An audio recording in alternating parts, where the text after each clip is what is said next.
Yes, I am Denise Newton Fitzpatrick, a fighter for civil rights, an advocate for equality. As you see, the title of this video is What Should Be Done About the Murders of Breonna Taylor.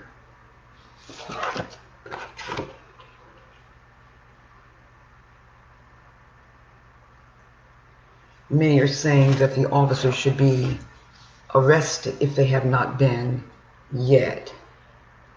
I was reading something a few days ago that the officers had been arrested. Now, whether that was correct or not, of course, I don't know. But this is what the majority of people that I speak to say.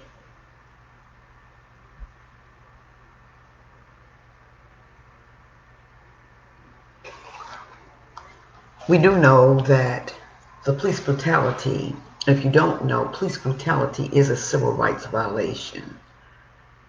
We know this has been going on for a long time toward people of color. We know that the protests are everywhere by Black Lives Matter and some other organizations. And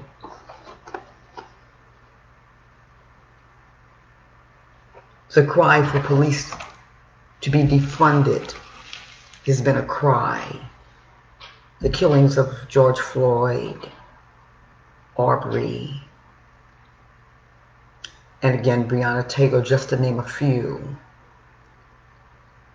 has been horrific and has executed protests all over the country, especially the I Can't Breathe protest in regards to the killings of George Floyd. The killings of the people of color, as we know, is nothing new. It's been going on for decades. I was looking at a photo the other day as a fighter for civil rights, as my dad was. And it was a tree with more than one black person or brown person, a person of color, whichever way you want to title it, hanging from tree. It wasn't just one, but I saw a photo of several, all on one tree hanging. It is heartbreaking when many years later, people of color are being killed. Every time I look at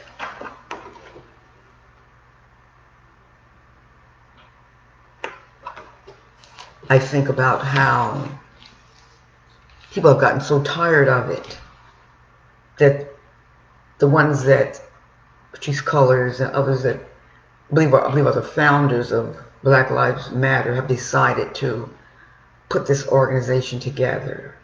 They're being so sick and tired of the brutality against people of color or brown or black, whichever you want to label it, darker skinned people. And then when I think about, of course, George Floyd and Breonna Taylor, what I am doing this week as a fighter for civil rights is just getting the opinions of what others think about what should be done about the murders of Breonna Taylor. I used to live in Louisville, Kentucky myself. I've lived many places statewide because of the work that my dad did, who was a fighter, again, for civil rights. And we lived in Louisville, Kentucky. We say Louisville, even though it's written to be pronounced Louisville. People that have lived there or know anything about that city say Louisville.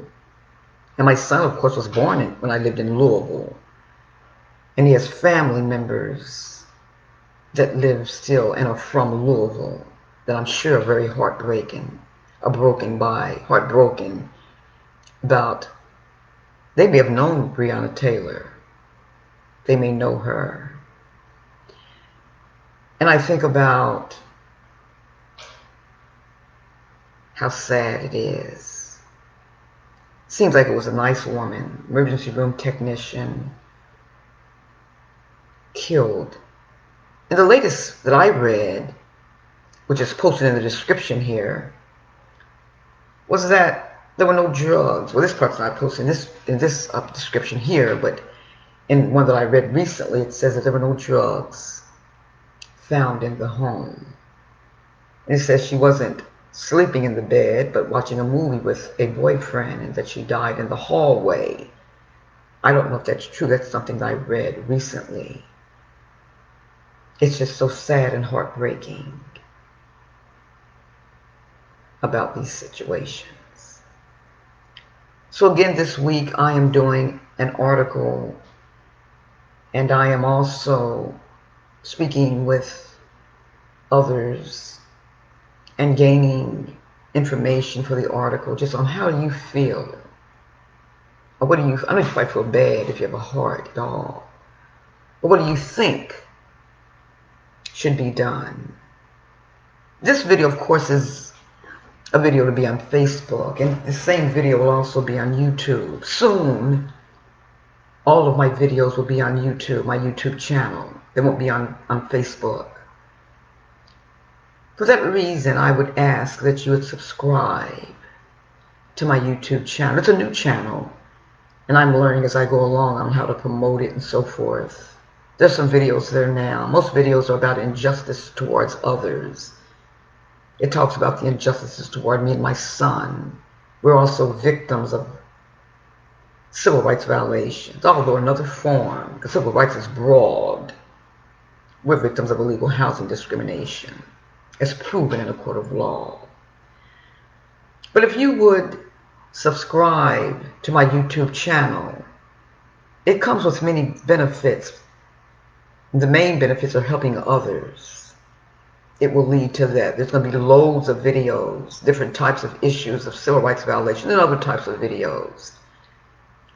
But the main things that we talk about will be in the videos are civil rights violations, injustices toward others. You're also invited to share your videos. Let me know what they are, sending them to me through Facebook if you would.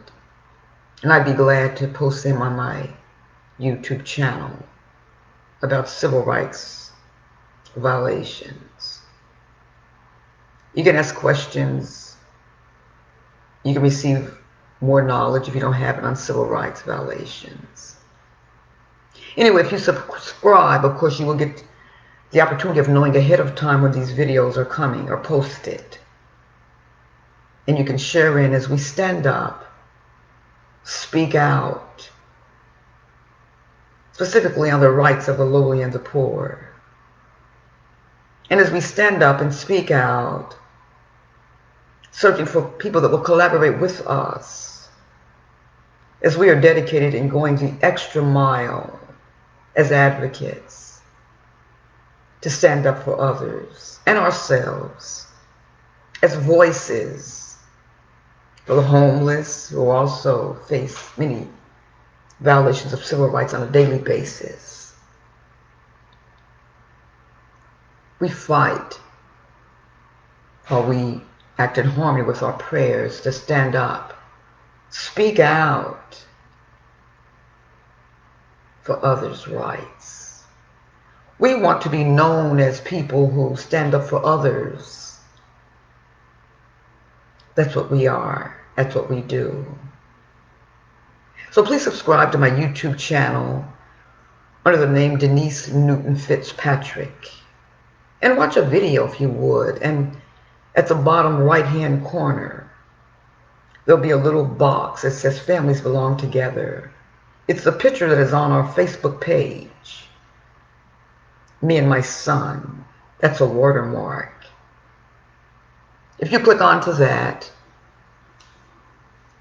you will be able to see the word subscribe. Thank you for listening.